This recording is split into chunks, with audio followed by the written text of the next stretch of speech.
name's I'm a herbalist who runs Rhizome Herbal Clinic with Alan Jones, who I'm with now. We're at the Medicine Garden, which is a community herb garden that we set up about 8 years ago.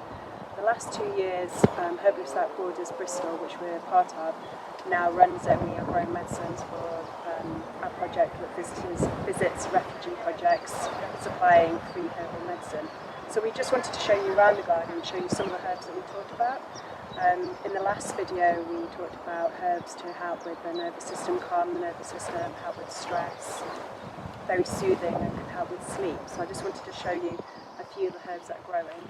They're not in flower yet, but they nearly are. This is Valeriana officinalis, and you can just see the buds kind of about to come out. Will probably come out in about a month.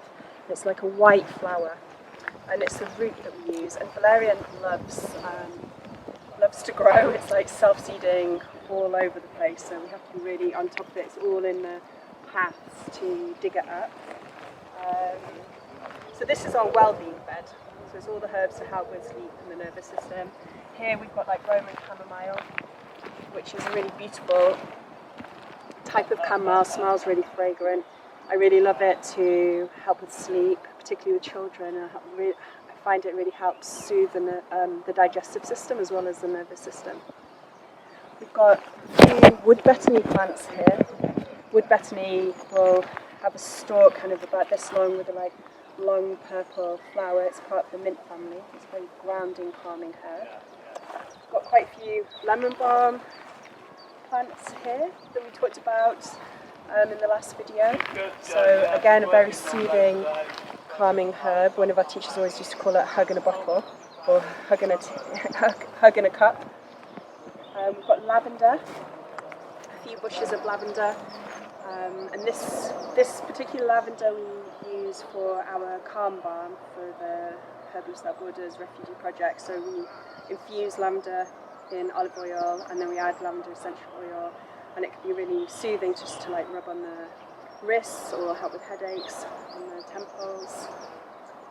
This is another valerian, and here we've got St. John's wort, which we didn't talk about because it's not that one that we can just talk about and it be really safe, because there are some medications that it can't be used with, but it will be this beautiful yellow flower mid-June.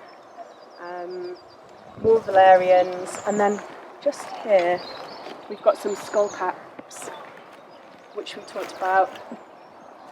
Here, I'm just going to point here, skullcaps, 2 different types of skullcap, and they're going to flower maybe in the next month, and they're like little purple flower.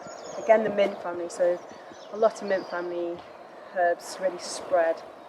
Hi, my name's Alan Jones, and I'm here in the herb garden with Bex, who just showed you all our well-being herbs. So I'm stood in the bed that has all our herbs that we use for the immune system or for the lungs specifically. We've got some herbs that you will definitely recognise. We've got some oregano here and some sage behind me. This one is sage here. And both of these herbs are very fragrant and have got some really helpful essential oils, which are really useful for helping move circulation. They're really helpful for getting things up off the lungs, and they're also antimicrobial. So we use quite a lot of sage and oregano. Sage particularly is very good for sore throats. What else have we got here? So here we've got some elecampane plants. So these are just beginning. Later on in the summer they'll probably grow to about this height, and they'll have some really amazing pretty yellow flowers on them. And we're not going to harvest these until later in the year, because they won't be ready until the early autumn, when you can dig up the roots, and it's one of our best lung tonics. So if you can find anything that has elecampane in at the moment, then it's a really, really useful herb for us right now. We're using lots of it in our clinic. Oh, here's some more elecampane. It doesn't grow very commonly in the wild, which is why we like to grow a big amount of it in our garden, so that we can always access those roots. And then here, growing out of our oregano, is some plantain. So this is considered a weed. It's not one that we deliberately plant in the garden, but it's one that we use a lot of in our clinic, and so we will always gather it to use as a herbal tea whenever we see it.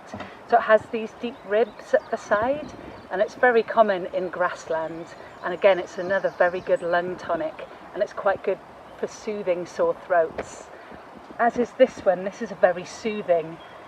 We call them demulcents when things are very kind of anti-inflammatory and soothing for inflamed tissue. For example, when you have a dry, tickly cough, you really need demulcent herbs, so we use the plantain. And also this one, which has very soft leaves, which is mullein. You might see a lot of this in the wild. Actually, the one I have over here is more common in the wild. So if you see one of these out on your walks, it has very soft leaves like this.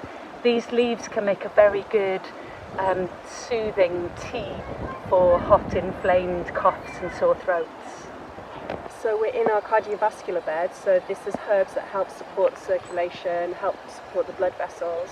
And the reason why we want to show you this is yarrow, Achillea millefolium, and this is how you identify the leaf. It's like 1,000 little leaves, which is what the botanical name, the species, the millefolium is 1,000 leaves, and this is what distinguishes it from lots of the white flower heads that grow in the wild. So this will kind of start to flower.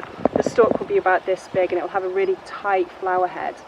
And this is a really great fever herb, and it's one of the main herbs in the traditional fever teas that were written about like hundreds of years ago. There's the elderflower, there's yarrow, and there's mint. We often add other mint family herbs like sage or thyme or rosemary, which is here. So they all help open the blood vessels near the skin, help promote sweating, and help the fever pass through. And it's one of the first things that we are saying to people when they feel like they may be coming down with symptoms of COVID-19 is to start drinking really warm diaphoretic. So diaphoretic means fever, to support the fever. Fever herbs help pass through, help raise the temperature, which means that your body is inhospitable to microbes, to the virus, makes it more inhospitable to the virus, and helps the fever pass more quickly rather than suppressing it, rather than taking like paracetamol or Calpol and suppressing the fever. Herbalists support the natural process in the body and support the fever. So yarrow is one of our favourite, and so is rosemary.